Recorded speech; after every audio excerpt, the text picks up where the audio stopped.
Former UFC bantamweight champion TJ Dillashaw was in the news last week for some comments he made towards Aljamain Sterling. I'm going to talk about what those are in this video and also talk about some of the things I don't like that the JAXXON podcast does on a regular basis here. My name is James Lynch. So here's the clip with TJ Dillashaw talking about former opponent Aljamain Sterling. Of course, that was the last fight Dillashaw had before he was forced to retire. Let's watch what Dillashaw has to say here. I'll talk about Sterling's response to this and just the overall thoughts on that fight that took place a couple of years back. So here is TJ Dillashaw talking some smack on Aljamain Sterling here on the JAXXON podcast. The situation that I was in is a little bit different as well too, right? Like I was fighting a guy that I feel like I could still beat with the arm that I had.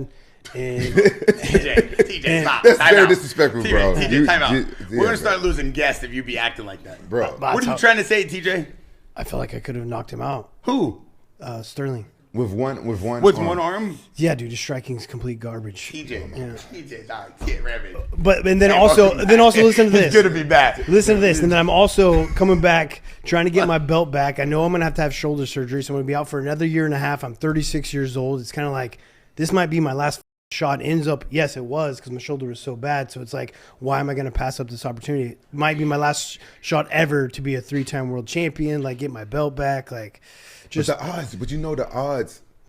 Awesome. No, not when you got one arm. I'm delusionally optimistic. This is Hunger Games. The odds are forever not in your favor. Okay, with one arm, TJ. I'm delusionally optimistic, but I really. Anyway, it's just a terrible take here from TJ Dillashaw. There's so many things to unpack here from this clip. So first off, Aljamain Sterling's striking is not pure garbage. He won a bantamweight title. I know he does win a lot of his fights by submission, but his striking's not bad. And Dillashaw had the opportunity to fight Sterling with one arm, and he couldn't beat him with one arm. So he's kind of contradicting himself here. And listen, I'll give Bear and Rampage some credit. They do push back a little bit here, but then watch Bear's response here on this tweet, with the fire emoji being like, yeah, we got to like drive this up, which I think is just, you're not going to get guests coming on the JAXXON podcast if you're picking sides here, which is clearly what Bear's doing here. He didn't show it here in the clip, but he's showing it here by doing the whole fire emoji. And I know you want to promote your show, but there's better ways of doing this than disrespecting someone like Aljamain Sterling. And look, I know there's people out there who aren't huge fans of Aljamain Sterling and, his reign as bantamweight champion here, but Dillashaw, a bunch of stuff that we got to unpack here about the fight itself. First and foremost,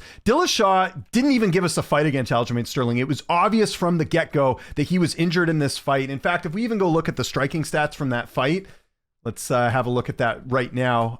It wasn't much of a fight. Like you could just see from the opening bell that he was not fit to compete. I don't know how he got past the doctors, but if you look at this fight, the amount of strikes that he ended up landing, Dillashaw landed 8 significant strikes in the fight. This was a total waste of a title fight. This is one of those examples where like, and listen, I get it from Dillashaw's perspective where like it was his last chance of probably getting a title shot. His injuries and age had sort of added up, but the fight that should have been was Jose Aldo. They instead gave Jose Aldo Merab Dvalishvili. He was on a 3-fight win streak. That fight took place in August of 2022. If he would have not fought Merab and fought Sterling instead, because Sterling, of course, ended up fighting Dillashaw in October of that year, we were basically, because of Dillashaw and that non-fight that we had to witness, we basically did not get Jose Aldo and Aljamain Sterling, and that would have been an awesome fight. And Aldo was healthy. He was ready to go. And of course, we know what happened to Aldo in his career after the Merab loss and him leaving the UFC and coming back. It was one of the sort of the worst sort of tail end of his of a fighter's career that we've seen in a while here. So Dillashaw, he's sitting here talking about how he still would have beat Sterling. He didn't beat Sterling. You're being disrespectful towards Sterling for absolutely no reason. You should be thankful that Sterling even, gave him the opportunity instead of fighting Jose Aldo. So I just think Dillashaw comes off looking so bad here, not to mention Dillashaw's the guy that got busted for PEDs.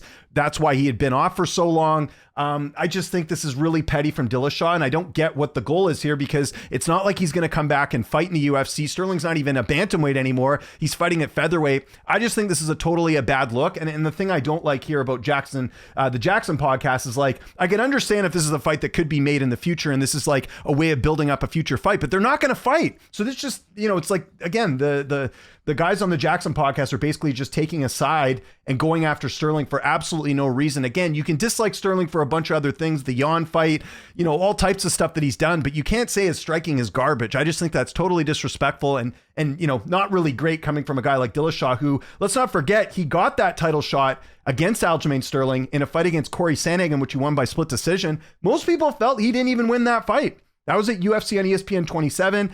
A couple media members scored the fight for Dillashaw. The majority thought that Sandhagen won that fight. So again, it just makes this look even worse that he's going out there and saying his striking's garbage. So of course, Sterling not one to keep quiet when things like this are said on social media. So let's read what he said here. He says, "Gotta be drunk. I have his whole playbook. He had no chance other than a Hail Mary lucky punch. Wasn't happening. Wouldn't happen. End of story. I'll fight him again at 40 or 45 years old."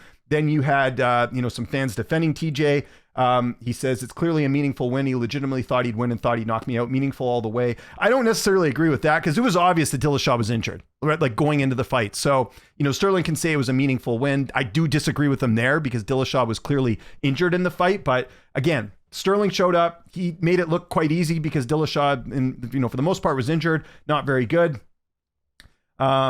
There's some more stuff he's doing this. TJ's been dirty for years. If you're buying that story, I got Super Auction and Balloon to sell you because he was saying he was clean for his whole career except for when he was dying to make 125. That's not true either because there was allegations of, and again, this isn't proven, but we heard Cody Garbrandt back when he was at Team Alpha Male talking about Dillashaw using as well. So again, I just think this looks so bad on Dillashaw because again, this was a guy that was off for a while for a suspension. He comes back. He takes the title fight that nobody liked. I think even if you're a TJ Dillashaw fan, you're going, why did we even do this? Like it just showed that he was selfish enough to take this opportunity away from someone like Jose Aldo to fight for a title when he was clearly injured. Like we didn't even get a fight.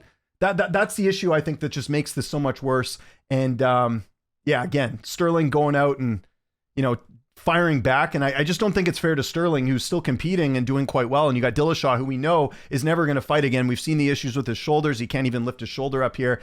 And like I said, I just think, I know they tried to diffuse the situation here on the JAXXON podcast. You see Bear and Rampage, kind of being the whole like, oh, you can't say this, we're going to lose guests. You are going to lose guests, but I think this is a bad look right here doing the fire emoji. I mean, do you think Sterling's going to want to do the show after they're clearly siding with TJ Dillashaw? And this has happened before. They've had other guests on here. Rockhold going after, I think it was Bo Nickel or Paul Craig. I can't remember, but like they have guests that, that they're clearly favorable towards, and you're going to prevent other guests from going on. There's nothing wrong with talking some smack, but at least give Sterling the opportunity to respond here. Otherwise, you're going to have fighters that aren't going to want to go on the show because there's clearly a bias here, right? And Dillashaw's a regular guest on here. So is Luke Rockhold. When you get fighters on here disrespecting other fighters, you got to at least give the people they're talking about the opportunity to respond. And I know they don't do remote stuff, but I would hope they give Sterling the opportunity to respond at some point where he can come in studio and bring him and TJ on. I think that would be entertaining. But to me, it's like you're kind of picking sides here where you're, again, supporting Dillashaw and saying a fire clip. I don't think it was a fire clip. I think most people, if you read the comments here, are kind of like, against Dillashaw here, right? So, and how often do people take Aljamain Sterling's side on something? You don't really see it happen so much. Why didn't you? You had one hand and fought him. You didn't. Again, I don't know what Dillashaw's doing here. If he's trying to play the villain, great, but like, what are you getting out of this? People are not going to want to listen to your opinions. They're not going to like what you're going to have to say. I just think this is a bad look on TJ Dillashaw overall. And I don't get the thinking here. Like, you're not going to be able to get a fight with him anytime soon. It's not like he's going to come back and fight at featherweight. So I just think a bad look all around here for TJ Dillashaw, who back in the day, I really enjoyed. One of my favorite title fights of all time was his win over Renan Barao. And a lot of that's been tainted because of him testing positive for steroids. So again, bad look here all around for TJ Dillashaw. His hand over his head basically represents what I think here. So I want to know what you guys think in the comment section below. Do you think this is a bit weird that Dillashaw is still going on about this loss? I just don't get it. What do you think about JAXXON, Bear and Rampage? Not necessarily Rampage, but Bear kind of picking sides here. I don't like this at all. I like, if you're going to have guests on, at least allow the other guests to come on and respond here. Follow me on Twitter, TikTok, Instagram, @Lynch on Sports. My name is James Lynch. Thanks so much for watching, and I'll see you next time.